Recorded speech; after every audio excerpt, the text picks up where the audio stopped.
So we are discussing about who are considered to be the happy people. Is it the young or the old or who? The single people or married, unmarried, who could be considered as the happiest people.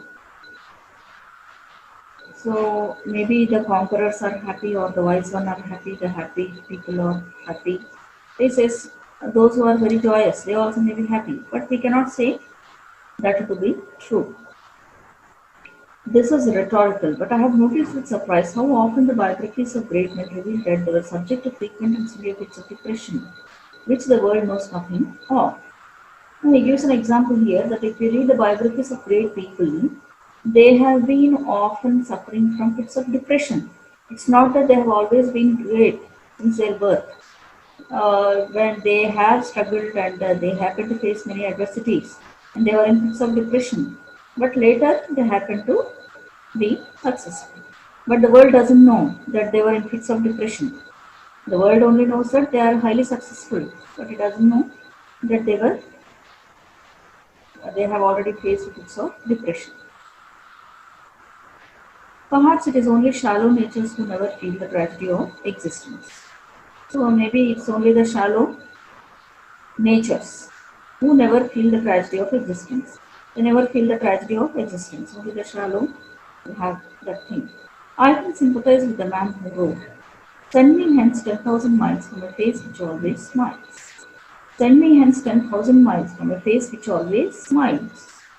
So, if at all I find a face which always smiles, then I am prepared to go away 10,000 miles. I'll be away. I'll go away 10,000 miles. And yet, those who might take comfort from borrowed praise of melancholy had to remember that the Sermon on the Mount goes far towards ranking worry as one of the deadly sins. So, the Sermon on the Mount, it will rank the Sermon on the Mount worry as one of the deadly sins. Worry is one of the deadly sins. One should not be really worried always. Spinoza agrees sadness is never justifiable, he says.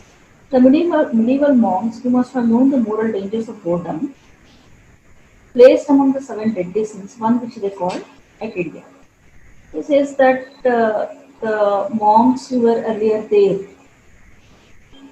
they did not really know what is worry because they had left all the materialistic pleasures and everything, and in spite of all the tastes, and accordingly, based on the example of their life, they say that they call it as acedia. That worry is one of the deadly sins, boredom and worry.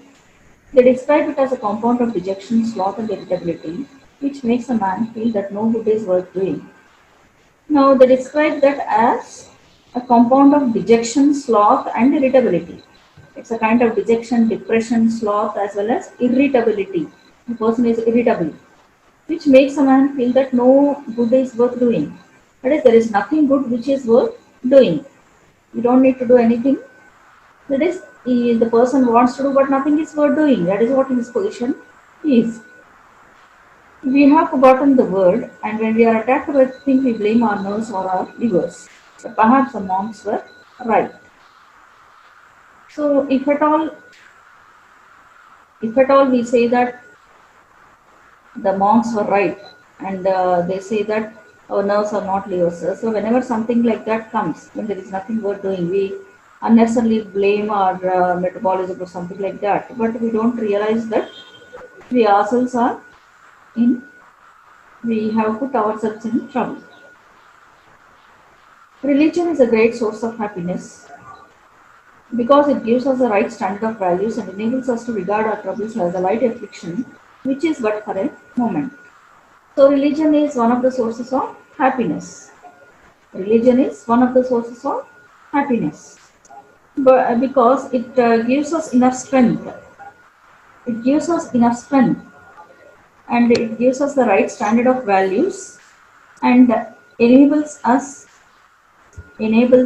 to forget, enables us to forget the affliction, the pain, and makes us feel that it is temporary. It's not permanent. If we do not take the shelter in religion, then we keep worrying why this affliction has come upon me. But the religious temperament is susceptible to more grievous fits of misery than any other. The religious temperament is, even that temperament is also susceptible. It is also vulnerable to grievous fits of misery. There is no doubt about that. Than any other, and that is also than any other. We hear sometimes of the gaiety which prevails in a monastery or nunnery. So we see that in the monasteries, the people who work there, the nuns and others, we see a kind of gaiety, peace. I confess that this vapid spiritual hilarity rather irritates me.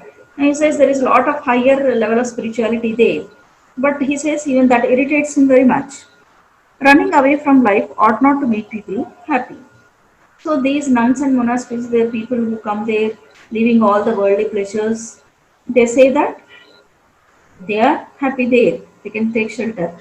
So he says that is not spirituality or something very deep, but it is nothing but running away from life. And he says it ought not to make people happy. One should not really run away from life. Unworldliness based on knowledge of the world is the finest thing on earth. But unworldliness based on ignorance of the world is less admirable. So he says that unworldliness, if at all you are not interested in worldliness, though you have got the knowledge of that, that is the best thing. You know of it, you know the benefits of it, but still you say you discard it. That is best. But it should not be out of ignorance, but it should be out of knowledge. You should have the knowledge, but you should say, I don't need it. Very different is the happiness enjoyed by such a saint as a Hindu mystic and Christian missionary. So the way a Hindu mystic will enjoy, the way a Christian missionary will enjoy, they are totally different. Sadhu Sundar Singh, whose life has just been written by Canon Streeter. It is one of the most fascinating books that I have read for a long time. Now, Canon Streeter happened to write about Sadhu Sundar Singh, and the writer says it's one of the best books that he happened to read. The sadhu has undergone every kind of persecution, including 2 days at the bosom of well. So he says that he has undergone every kind of persecution at the bottom of the hell in Tibet, where he found himself among the decaying corpses of former victims. He has found himself among the dead bodies of the foreigners. He lives a life of St. Francis of Assisi and is as happy as the most Christ-like of saints. So he lives among their dead bodies, and he is underground in a well and all that, but still he lies like that for most of the time because he is a sadhu, and he lives the life of St. Francis of Assisi and is as happy as the Christ-like saints. Now, if he leads a life of Christ-like saints, then also he is happy. That is, he is happy as a Hindu, also happy as a Christian saint. An English parlour maid announced him to her mistress as follows: "There's someone come to see you, ma'am. I can't make nothing of his name, but he looks as if he might be Jesus Christ." So his maturity and his way of spirituality has gone to such an extent that the mistress says, the parlour maid says to the mistress, "See, somebody has come for you, and he looks like a Jesus Christ. I don't know his name, but he looks like Jesus Christ." I urge my readers to read the sadhu. It will make them feel better or worse, which is much the same thing in this connection. So he's suggesting that let us read the book Sadhu, the Sadhu. It will make us feel better or maybe worse, which is much the same thing in this connection. In this connection, it might be the same, both, whether it is the better or worse. But it will make us feel a different manner. To descend from these heights, the busy are happier than the idle. He says, now let us not go into the higher spiritual levels, but let us come back to the normal things. The busy are happier than the idle. So those who are really very busy, they are happier than the idle people. It's very correct. We don't need to have any doubts about that. So if a person is totally idle, lazy, doing nothing, then he is not really happy. Only a busy person is happy. If the person is too busy, he may say, I don't have any happiness, I don't have any leisure, I am not resting and all. But still, comparatively, a busy person is happier than the idle one. And the man who has found his work much happier than the man who has not found it. A man who has found the work is happier than the man who has not found the work. One who has found the work is happier than one who has not found it. Recognition by others is essential to all, but those are the strongest and proudest virtue. So recognition by others is essential. Of course, one feels that recognition has to be there to all, but those are the strongest and proudest virtue. I think I should put in third among the gifts, which I should ask from the fairy godmother. I will mention. So he says, if the fairy godmother comes and asks a boon, then he can put it as the third one.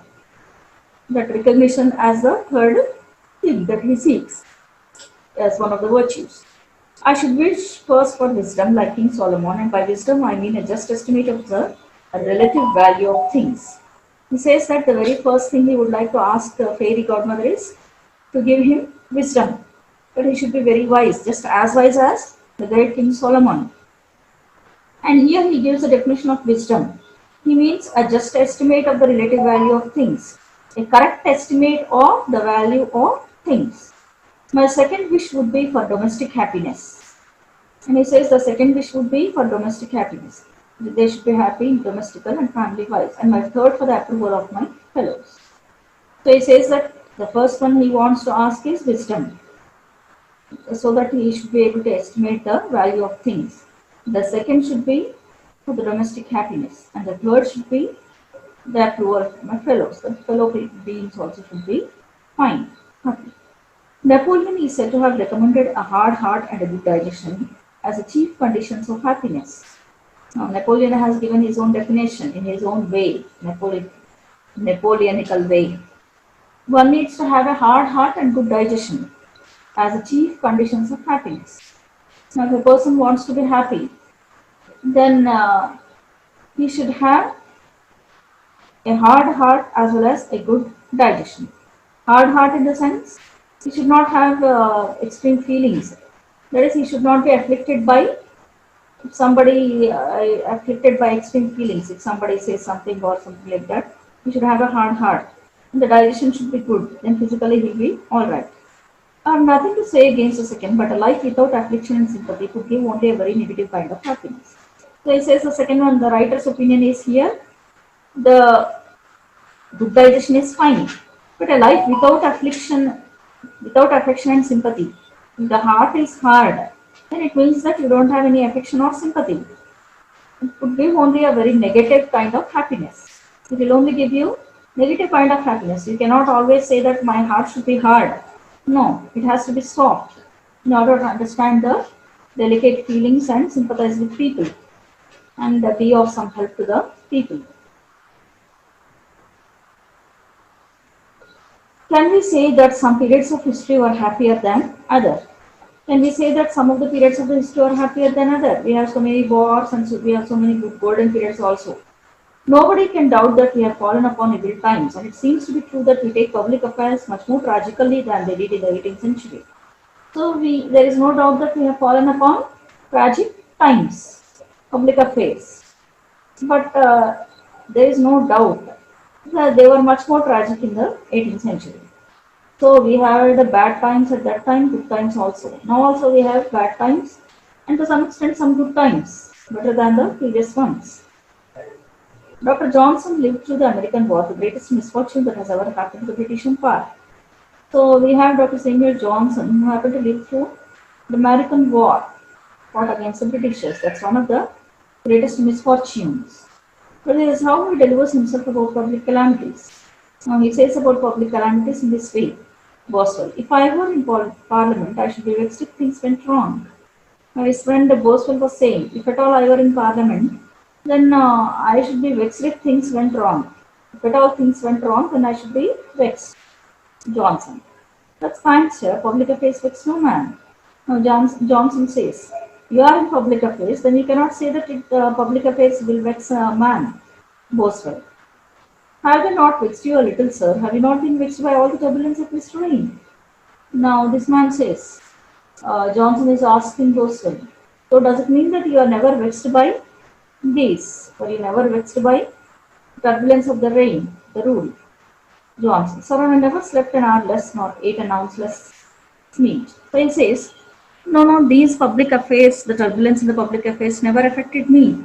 Neither did I lessen my sleep hours, nor did I eat less. I ate as usual. I slept as usual, in spite of the problems in the public affairs and the turbulence.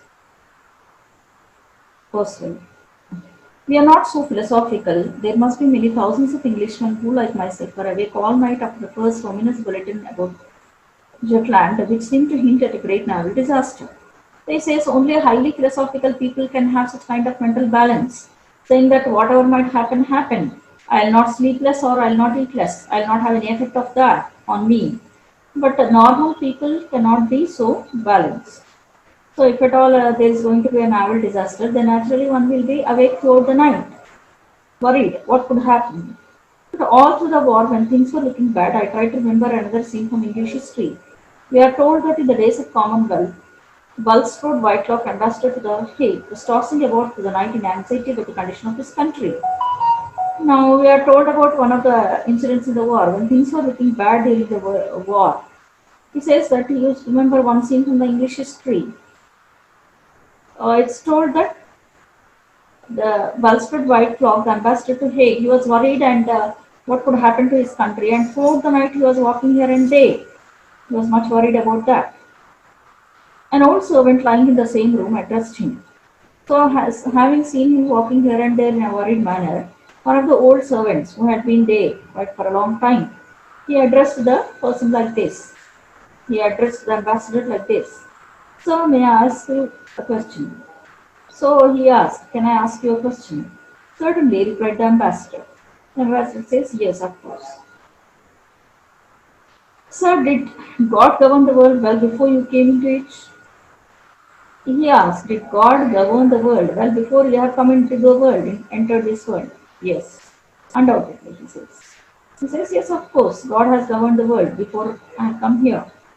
And will he rule the world? Well, when you have gone out of it, he says, suppose you go out of this world, then also you feel that God will govern the world. Well, undoubtedly. He says, yes, of course, undoubtedly.